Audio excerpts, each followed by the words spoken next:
شروع اللہ کے نام سے جو بڑا مہربان نہایت رحم کرنے والا ہے۔ آج کا ہمارا کہانی ہے حرام محبت۔ قسط نمبر 1۔ وہ ایک عجیب سی رات تھی، مجھے سمجھ نہیں آ رہا تھا میں کیا کروں کیا نہ کروں۔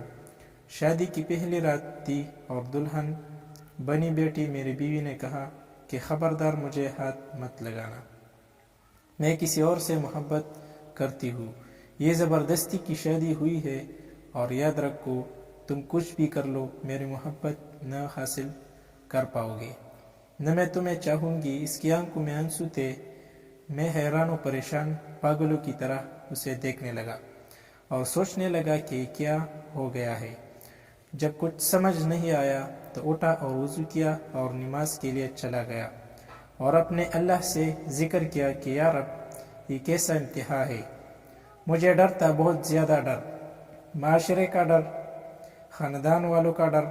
میں ایک مڈل کلاس فیملی سے تعلق رکھتا ہوں اور اس اونچ نیچ پر ہمارے ہاں عزت کا جلوس نکال جاتا، مختلف سوچیں آ جا رہی تھی۔ اگر یہ صبح گھر گئی اور اب واپس نہ آئی تو میری عزت کا کیا ہوگا؟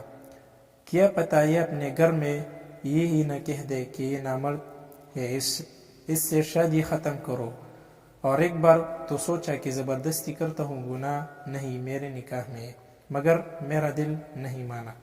میں نے اس سے بات کرنا چاہی مگر مجھے گوارا نہ ہو کہ میں اس کی عورت کی محنت کروں جس نے مجھے یوں ٹکرا دیا۔ اللہ تعالیٰ سے شکوے شکایتیں کرتا کرتا سو گیا۔ اگر اسے کسی اور سے محبت تھی تو نکاح کے لیے ہاں ہی نہ کرتی یا مجھے ہی بتا دیتی، میں اس سے خود رشتہ ختم کر دیتا۔ بات شادی تک بڑھتی ہی نہ، میری زندگی برباد تو نہ ہوتی۔ میں متوسط طبقے سے تعلق رکھنے والا آدمی، شادی پر ساری جمع پونجی لگا چکا تھا۔ خیر، صبح وہ اپنے گھر چلی گئی، کوئی بات نہیں ہوئی۔ 3 دن تک کوئی ہلچل نہیں ہوئی۔ 3 دن بعد اس کی امی کی کال آئی کہ بیٹا تم آئے نہیں اپنے دلہن کو لینے، تو میں لینے چلا گیا۔ میں نے وہاں بھی کوئی بات نہیں کی۔ ہم واپس گھر آ گئے۔ میری بیوی میرے سامنے تو نہیں، البتہ باہر جا کر یا گھر کی چھت پر جا کر ہر رات کو فون پر کسی سے باتیں کرتی تھی۔ میں نے اس سے پوچھا تک نہیں کہ وہ کس سے باتیں کرتی، کون ہے وہ، بس ایک بار پوچھا تھا کہ اسے طلاق چاہیے۔ اس نے کہا نہیں، اس کا فون پر جو عشق تھا اس کا مجھے کوئی مطلب نہیں تھا۔ 5 ماہ سے ہی گزر گئے۔ میں کام سے تھکا ہارا رات میں گھر آتا، کھانا باہر سے کھایا تھا اور جب بھی گھر آتا تو وہ فون پر ہی باتیں کر رہی ہوتی۔ ایک دن اس نے پوچھا ایک بات پوچھوں؟ میں نے کہا پوچھ لو۔ اس نے کہا کہ آپ کو مجھے دیکھ کر طلب نہیں ہوتی؟ میں نے کہا شادی سے پہلے بھی تو کنٹرول ہی تھا، تو تمہیں کیا لگتا ہے کہ اب بھی نہیں ہو سکے گا؟ مگر اس رات بات کچھ اور تھی۔ میں سویا ہوا تھا کہ میرے موبائل کی گھنٹی بجی۔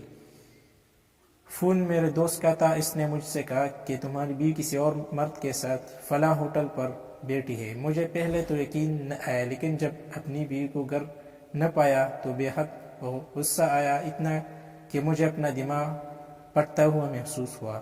میں نے اس کی عزت رکھی، کسی کو کچھ نہ بتایا۔ پھر اس نے میری عزت نہ رکھی، میں ہوٹل کی طرف چل دیا، خود کو پرسکون رکھا، وہاں سے اس کو کسی غیر مرد کے ساتھ بیٹھا دیکھا تو آواز دی اور کہا کہ چلو گھر چلو۔ وہ چپ چپ گھر آ گئی۔ گھر لا کر اسے میں نے انتہائی زوردار تھپڑ مارا کہ میری انگلیاں اس کے منہ پر چپ سی گئی۔